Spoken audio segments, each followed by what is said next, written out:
Welcome to my channel गेनमेट। My name is Rajesh Kumar Gupta. Previous lecture में हमने क्या देखा था? प्रीवियस लेक्चर में हमने standard form of quadratic polynomial और relationship between zeros and coefficient of quadratic polynomial सीखा था। तो मैं एक बार इसे फिर से रिवाइज करना चाहता हूँ, क्योंकि आगे हम लोग सीखने वाले हैं इस लेक्चर में कि हम लोग एक क्वाड्रेटिक पॉलिनोमियल के जीरो कैसे फाइंड करेंगे, find zeros of quadratic polynomial. तो इसके लिए ज़रूरी है कि स्टैंडर्ड फॉर्म आपको पता हो क्वाड्रेटिक पॉलिनोमियल का, और क्या क्या रिलेशनशिप होता है जीरोज और कोफिशिएंट ऑफ क्वाड्रेटिक पॉलिनोमियल के बीच, ये भी पता होना चाहिए, क्योंकि वेरीफाई भी करना है। ठीक है, तो एक बार हम लोग देख लेते हैं standard form of quadratic polynomial revise के लिए। ये था हमारा standard form of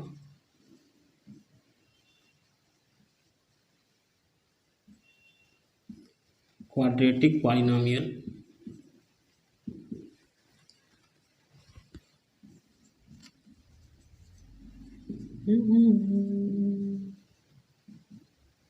ax square plus B X plus C, यही था हमारा क्वाड्रेटिक पॉलिनोमियल का स्टैंडर्ड फॉर्म, जहाँ पे a not equal to zero था।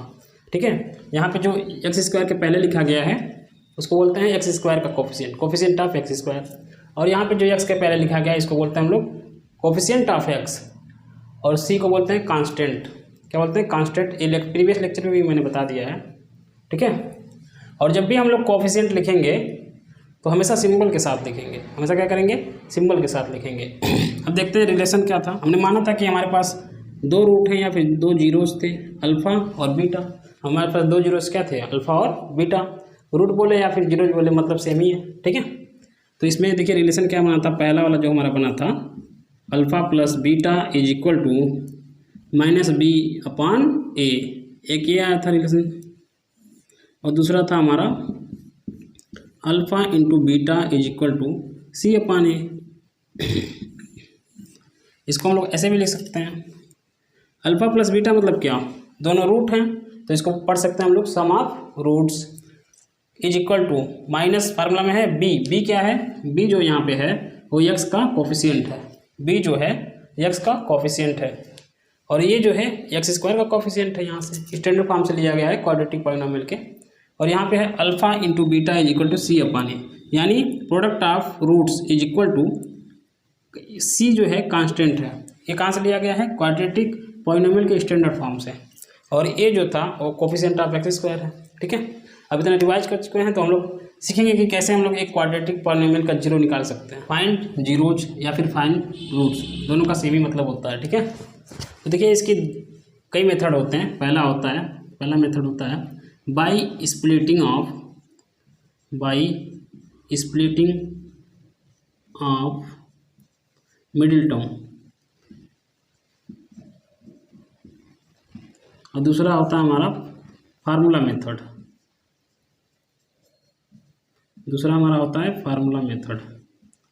इस चैप्टर में सिर्फ हम by splitting of middle term इसी मेथड को बस पढ़ेंगे, और फार्मूला मेथड हम लोग जब क्वाड्रेटिक इक्वेशन पढ़ेंगे तो उस चैप्टर में पढ़ लेंगे। ठीक है, तो चलिए शुरू करते हैं। By splitting of middle term कैसे हम लोग करते हैं? पहले तो देखिए यहाँ से लेते हैं। यहाँ पे देखिए कई टाइप के सवाल, आपको इतने टाइप के पढ़ने हैं सवाल क्वाड्रेटिक पॉलिनोमियल के जीरो निकालने हैं। टाइप 1, टाइप 2 और टाइप 3। तो हम लोग एक एक करके एक एक लेक्चर में इसको कवर करते जाएंगे। आज सिर्फ टाइप 1 को ही कवर किया जाएगा। ठीक है, तो हम लोग पहले सीखेंगे x square plus 7x plus 12 का रूट कैसे निकालते हैं, इसके जीरोज कैसे निकालते हैं, और कैसे वेरीफाई करते हैं किसको, इनके बीच के जीरोज और कोफिशिएंट के बीच के रिलेशन को कैसे हम लोग वेरीफाई करेंगे। तो लिख लेते हैं। देखिए पहले क्वेश्चन लिख लेते हैं। क्वेश्चन फाइंड द जीरो क्या है यहाँ पे? Zero of x square plus 7x plus 12। ठीक है, एंड वेरीफाई। क्वेश्चन इसलिए लिख रहे हैं ताकि आपको क्वेश्चन पहले समझ में आ जाए अच्छे से। ठीक है, तो सॉल्यूशन समझ में आएगा। And verify relation between zeros and coefficient. ठीक है, तो स्टार्ट करते हैं यहाँ से सॉल्यूशन। हमारा क्वेश्चन है x² + 7x + 12। सबसे पहले हम लोग देखेंगे कि जो भी क्वाड्रेटिक पॉलिनोमियल दिया हुआ है क्या वो स्टैंडर्ड फॉर्म में है, कि नहीं है। सबसे पहला काम करेंगे कि देखेंगे कि जो क्वाड्रेटिक पॉलिनोमियल गिवन है हमें, जिसकी रूट निकालनी है, जिसका रूट निकालना है या फिर जिसके जीरो फाइंड करने हैं, क्या वो स्टैंडर्ड फॉर्म में है कि नहीं। क्वाड्रेटिक पॉलिनोमियल का स्टैंडर्ड फॉर्म क्या होता है, ax² + bx + c, है ना। देखें x² वाला पहले लिखा गया तो यहाँ पे है, फिर उसके बाद x वाला लिखा गया तो यहाँ पे है, फिर 12। यानी कि ये जो पॉलिनोमियल दिया है ये क्वाड्रेटिक पॉलिनोमियल के स्टैंडर्ड फॉर्म में है, पहले देखना है। अब है तो ठीक है, फिर जब है तो यहाँ पे लिखते हैं हम लोग x² + 7x + 12। अब जब ये पता चल जाए कि ये जो पॉलिनोमियल गिवन है ये स्टैंडर्ड फॉर्म है, तो उसके बाद क्या करते हैं, =0 लगा देते हैं, =0 लगा देते हैं। ठीक है, पहले देखेंगे कि ये स्टैंडर्ड फॉर्म में है कि नहीं। अगर स्टैंडर्ड फॉर्म में नहीं होगा तो पहले स्टैंडर्ड फॉर्म में लिखेंगे। यहाँ तो देख रहे हैं कि स्टैंडर्ड फॉर्म में पहले से था, तो उसके बाद करते हैं =0 लिख देते हैं। ठीक है, अब इसको कंपेयर करते हैं किससे, स्टैंडर्ड फॉर्म से। अब देखिए यहाँ से हम कंपेयर करेंगे, लिखेंगे a = कितना, ये मतलब क्या, a जो है कोफिशिएंट ऑफ x² है, और यहाँ पे देखिए x² का कोफिशिएंट क्या है, 1। ठीक है, तो a = कितना हो जाएगा, 1। ऐसे ही b लिख देते हैं, b क्या है, b देखिए स्टैंडर्ड फॉर्म में b जो है कोफिशिएंट ऑफ x है, और यहाँ पे कोफिशिएंट ऑफ x क्या है, 7, तो b की वैल्यू हो गई 7। अब c जो है स्टैंडर्ड फॉर्म में कांस्टेंट होता है, और यहाँ पे कांस्टेंट आपको दिख रहा है कि 12, तो c = क्या हो जाएगा, 12। इतना करने के बाद उसके बाद हम लोग अगला स्टेप करते हैं कि a और c का मल्टीप्लाई कर लेते हैं। ये रफ वर्क में करिएगा जो आप बताने जा रहे हैं। ठीक है, ये रफ वर्क में हम लोग यहाँ पे साइड में करेंगे। पहले निकाल लेंगे a × c। अब जब a × c निकालते हैं तो इसमें सिंबल नहीं देखते हैं, पहले a का देखिए, a की वैल्यू कितनी है, 1, c की वैल्यू कितनी है, 12 लिख दिया गया। कितना आ गया हमारा मल्टीप्लाई करने के बाद, 12 × 1 = 12 आ गया। तब उसके बाद क्या करते हैं, देखिए किस मेथड से कर रहे हैं, by splitting of middle term. हमेशा मिडिल टर्म को हम लोग ध्यान में रखेंगे, मिडिल टर्म को क्या करेंगे ध्यान में, 7x। अब इसी को क्या करना है, तोड़ना है, हमको स्प्लिट करना है। ठीक है, कैसे करते हैं देखिए, सीखिए। a और c का मल्टीप्लाई किए, आ गया हमारा 12। अब देखेंगे कि 12 पहले यहाँ लिखेंगे ऐसे, 1 के टेबल में 12 आता ही है। अब 1 में कितने का मल्टीप्लाई करेंगे कि 12 आ जाएगा, 12 का, 12 किए। अब देखिए क्या 1 और 12 को ऐड करने पे मिडिल टर्म मिल रहा है, 7 मिल रहा है, नहीं मिलेगा। 12 और 1 को ऐड करेंगे तो 13 आ जाएगा। अगर माइनस करें तब 12 में से 1 को माइनस किए तो तब भी 7 नहीं मिल रहा है, हमको मिडिल टर्म फाइंड करना है, तो नहीं आया तो ये काम नहीं कर रहा है। तो दूसरा देखते हैं, 1 के बाद क्या आता है, 2 आता है, और 2 के टेबल में 12 आता ही है। ठीक है, तो यहाँ पे लिखेंगे 2। अब देखिए 2 का कितनी बार टेबल पढ़ेंगे कि 12 आएगा, 6 बार, 2 6 = 12, तो यहाँ लिख देंगे 6। ठीक है, अब देखते हैं 2 और 6 को ऐड करें, तो 2 और 6 को ऐड करेंगे तो कितना आ गया, 8 आ गया, और हमको चाहिए कितना, 7 चाहिए। हमको कितना चाहिए, 7। तो ये भी काम नहीं किया, लेकिन माइनस करते हैं, 6 में से 2 को माइनस किए तो कितना आया, 4। अभी भी हमारा मिडिल टर्म नहीं मिला, हमको मिडिल टर्म चाहिए, तो ये भी काम नहीं किया, तो ये भी कैंसिल कर दिया। अब 2 के बाद क्या आता है, 3 आता है। अब देखिए 3 के टेबल में 12 आता है कि नहीं आता, आता है, तो यहाँ लिखेंगे 3। अब 3 में किसका मल्टीप्लाई करेंगे, 3 का टेबल कितनी बार पढ़ेंगे कि 12 आ जाए, 4 बार, तो ये हो गया 3 4 = 12 होता है। अब देखते हैं 3 और 4 को ऐड करिए, कितना हो गया, 7, और हमको कितना चाहिए था, मिडिल टर्म हमारा था 7। इसका मतलब ये क्या कर गया, ये वर्क कर गया। ठीक है, ये वर्क कर गया। हमको कितना चाहिए था, 7 मिडिल टर्म चाहिए था, तो मिडिल टर्म चाहिए था, 3 और 4 को ऐड किए तो कितना आ गया, 7। ठीक है, अब ये तो पता चल गया कि ऐड करने पे आ रहा है, क्या करने पे आ रहा है, ऐड करने पे। इसमें देखिए एक 3 है और एक 4, ग्रेटर कौन है, 4। ठीक है, तो अब इसके सिंबल, इसका सिंबल हम लोग डिसाइड करते हैं। सिंबल कैसे डिसाइड करते हैं, ध्यान से सुनिए। जो मिडिल टर्म का सिंबल होता है वही हम लोग बड़े वाले नंबर का सिंबल बना लेते हैं। यहाँ पे देखिए मिडिल टर्म का यानी 7x का सिंबल क्या है, यहाँ पे प्लस है, तो बड़े वाले नंबर का हम लोग बना लेंगे सिंबल प्लस, ऐसे। अब देखिए इन दोनों नंबर को ऐड करने पे आ रहा था मिडिल टर्म 7, इन दोनों नंबर को ऐड करने पे आ रहा था, ठीक है। और ऐड कब किया जाता है, जब दो नंबर का सिंबल एक जैसा हो। जैसे मान लेते हैं यहाँ पे लिखा गया है -2 और -3, तो देखिए 3 का भी सिंबल माइनस है और 2 का भी सिंबल क्या है, माइनस है। दोनों का सिंबल सेम है तो इनको ऐड कर सकते हैं, -5 लिख सकते हैं। मतलब दो नंबर का जब सिंबल एक जैसा होगा तभी हम लोग उसको ऐड कर सकते हैं। तो हम लोग पहले ही डिसाइड कर लिया है कि 4 का सिंबल क्या है, प्लस। तो 3 का भी सिंबल क्या होना चाहिए, प्लस होना चाहिए, क्योंकि दोनों को ऐड करने पे ही हमको मिडिल टर्म हमारा मिला था 7। तो 4 का ऑलरेडी सिंबल हम लोग लगा चुके हैं प्लस, तो 3 का भी सिंबल क्या हो जाएगा, प्लस, ठीक है। अब देखिए मिडिल टर्म 7 के साथ x था, तो हम भी क्या करेंगे, यहाँ भी x लिख देंगे। यहाँ पे एक x लिखे और इसके साथ भी x लिख दिए। यहाँ तक समझ में आ रहा होगा, ठीक है। अब देखिए आगे क्या करते हैं, आप चाहें तो इसको भी रफ वर्क में करिएगा, और ये तो रफ वर्क है, ये है आपका रफ वर्क, ठीक है। अब देखिए अगले स्टेप में हम लोग क्या करते हैं, इस मिडिल टर्म को भूल जाते हैं,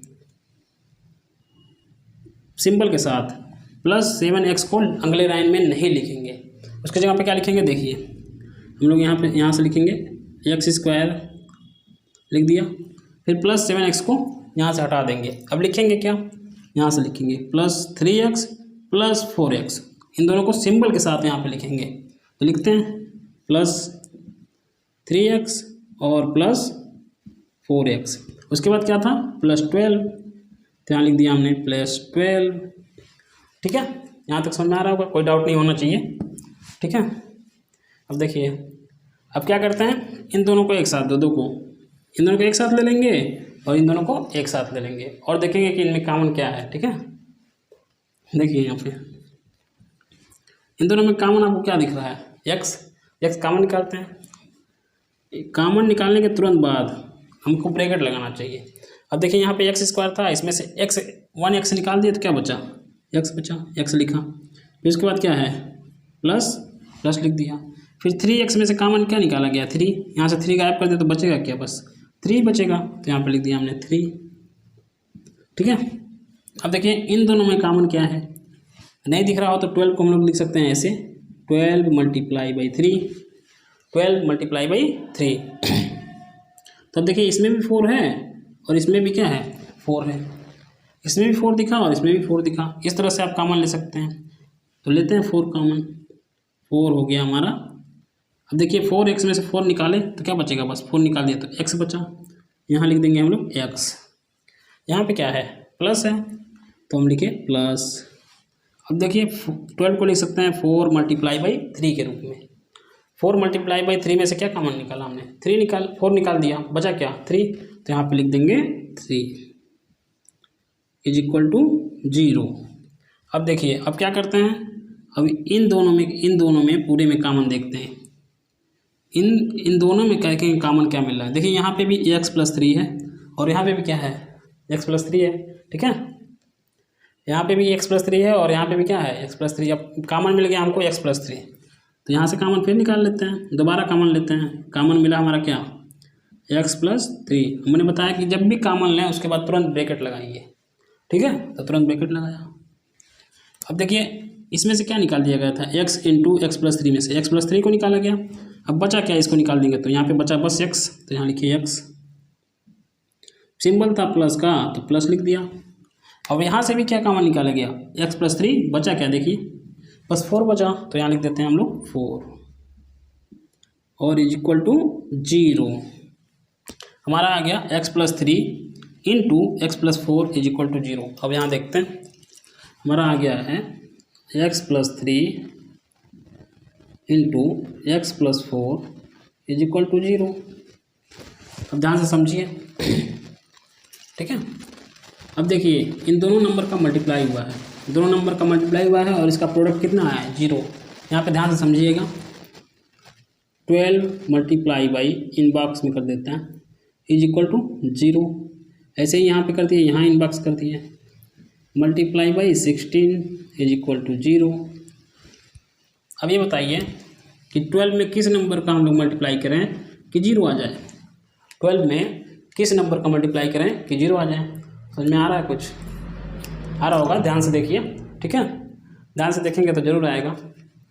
देखिए यहाँ पे 12 में किस नंबर का मल्टीप्लाई करें कि 0 आ जाए। हम जानते हैं कि यहाँ पे किसका मल्टीप्लाई करना पड़ेगा, 0 का, यानी 12 में अगर 0 का मल्टीप्लाई करेंगे तभी 0 आया।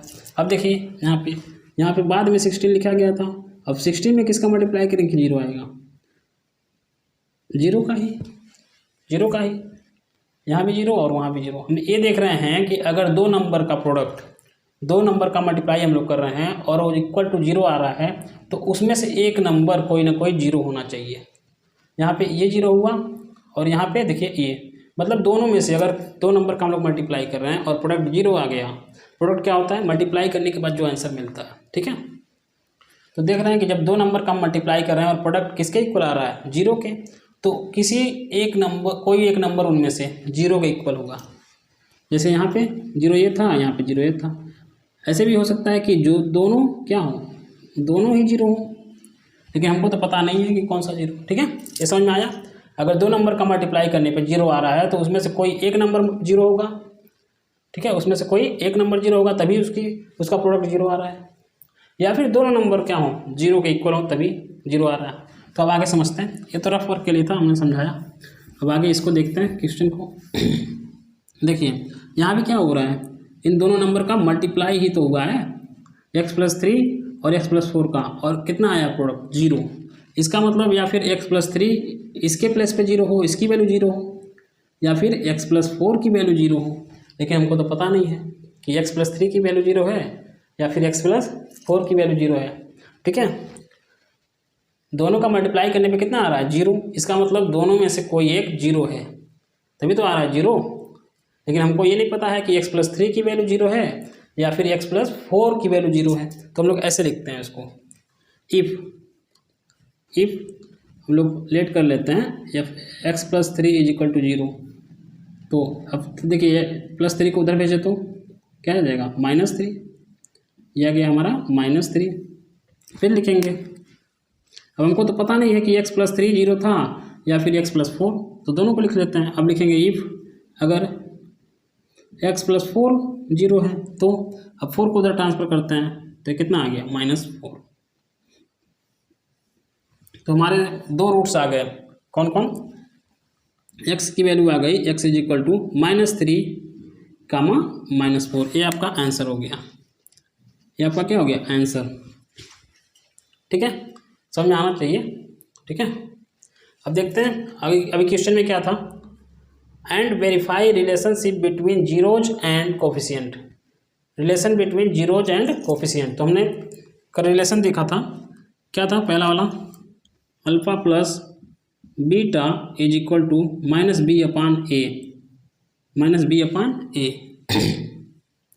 ठीक है। हमने रिलेशन क्या देखा था, alpha plus beta = -b/a। Alpha और बीटा क्या थे, दोनों रूट थे, एक क्वाड्रेटिक पॉलिनोमियल के दो रूट थे या दो जीरोस थे। जहाँ देखिए हमारा जीरो क्या आया, -3 और एक जीरो आया, -4। तो अल्फा की जगह पे -3 लिख दीजिए और बीटा की जगह पे क्या लिख देंगे, -4 लिखते हैं। तो यहाँ पे लिखिए हमने -3 और बीटा की जगह पे प्लस पहले लिख देते हैं, फिर बीटा की जगह पे -4। यही दो रूट आए हैं हमारे, और अल्फा बीटा भी क्या थे, क्वाड्रेटिक पॉलिनोमियल के रूट ही तो थे। = फार्मूले में है माइनस लगाया। अब बी क्या है, देखिए बी जो हमें क्वाड्रेटिक पॉलिनोमियल मिला था, बी जो होता है, बी ये होता है कोफिशिएंट ऑफ एक्स, बी क्या होता है, यहाँ से देखिए स्टैंडर्ड फॉर्म से कोफिशिएंट ऑफ एक्स को ही क्या बोलते हैं, बी। और हमारा क्वाड्रेटिक पॉलिनोमियल इस समय दिया हुआ है x² + 7x + 12। तो बताइए x का कोफिशिएंट इस समय क्या है, हमेशा सिंबल के साथ लिखेंगे। x का कोफिशिएंट दिख रहा है कि 7, तो यहाँ पे लिख देंगे 7/a। ये देखिए स्टैंडर्ड फॉर्म में ये जो था x² का कोफिशिएंट था, और हमारा पॉलिनोमियल a गिवन है, तो x² का कोफिशिएंट क्या दिख रहा है आपको, कुछ लिखा नहीं है, लेकिन हम लोग क्या करते हैं 1 मान लेते हैं। तो a की वैल्यू कितनी हो गई, a हो गई, तो यहाँ लिखिए 1 हो गई, यहाँ लिखेंगे 1।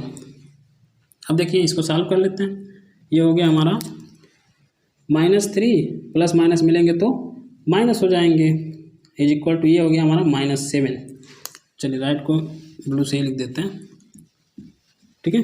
अब देखिए -3 और -7 कितना हो जाएगा, -7, -3 और -4, -7 हो गया इज इक्वल टू -7, दोनों क्या आ गए, इक्वल आ गए। तो ये वेरीफाई हो गया, जो रिलेशन था ये वाला ये वेरीफाई हो गया। अभी एक और रिलेशन था, ठीक है, इनके बीच में कौन सा, वो था हमारा alpha beta is equal to C/A, alpha beta is equal to C/A। देखिए अल्फ़ा हमने किसको माना था, -3 को, और बीटा मान लिया -4 को।